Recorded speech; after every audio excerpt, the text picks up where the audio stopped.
Evolution of the bomb sight. The two particular ones that we're displaying right now are actually 1917, 1980 bombs, or 1918 bomb sights. We'll go over let's go to this one first. And this is a Mark 1A bomb sight made by Edison Phonograph Company. It's a fairly basic bomb sight. It sets in like 3 or 4 parameters: the altitude, airspeed, and bomb load.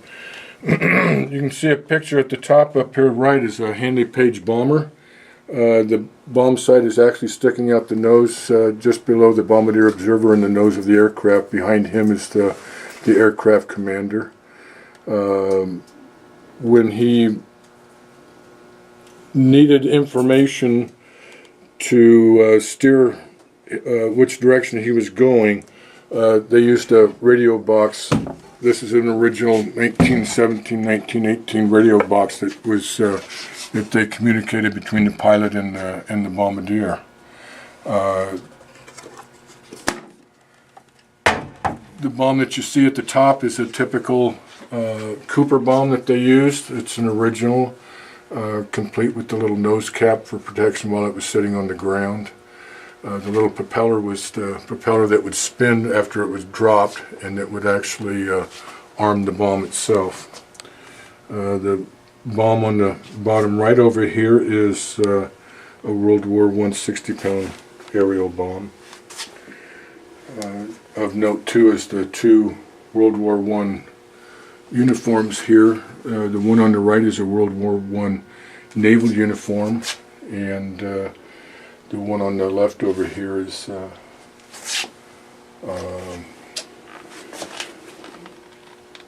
aviator uniform. Also of note here, it's kind of a super rare item.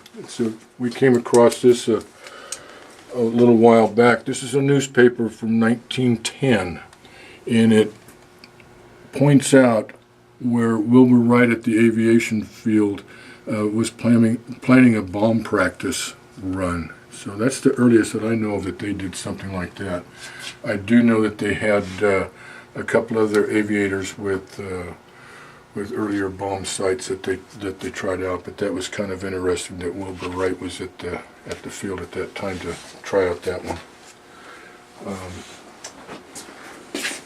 Another rare item that is not common at all is a negative lens bomb sight.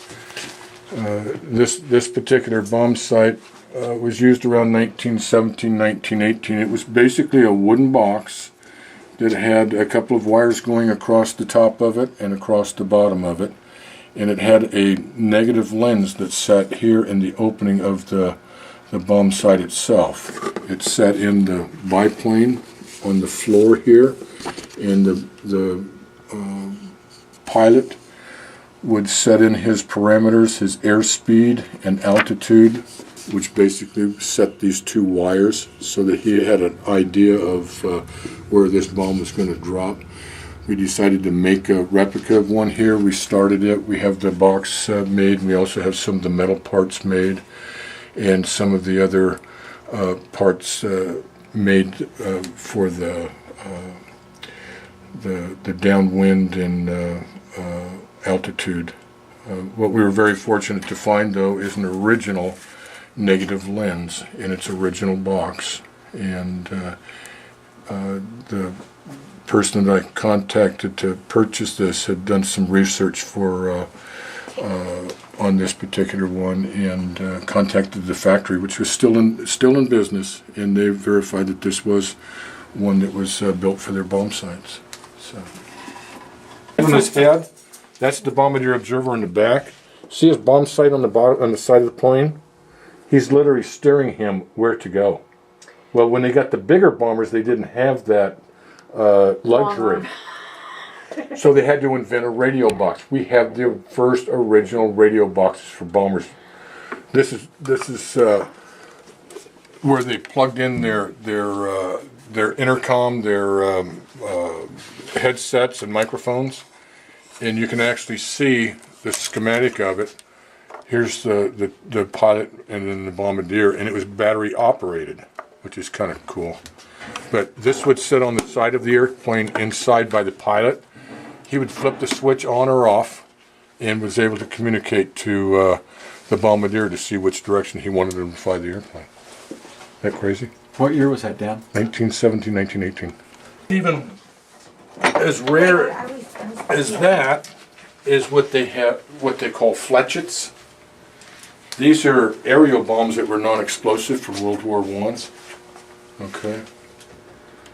They were dropped by the hundreds and thousands out of the World War I aircraft. They put them in boxes like this, and the guy would start dropping them out, and they would go down and hit the troops and either cavalry troops or the troops that were in their trenches. Yeah. And when they would hit, they were so lethal that they could literally go, here's a little lithograph of these little fletches coming down on a cavalry unit. They were so lethal that they would literally, if you were standing up and one hit you in the top of the helmet, it would go right through you. So they were non-explosive. These are original ones too. Still has the maker's stamp on some of these. But you can see how sharp these things are too. Wow. Yeah. So they're made out of some kind of steel? Steel, yeah.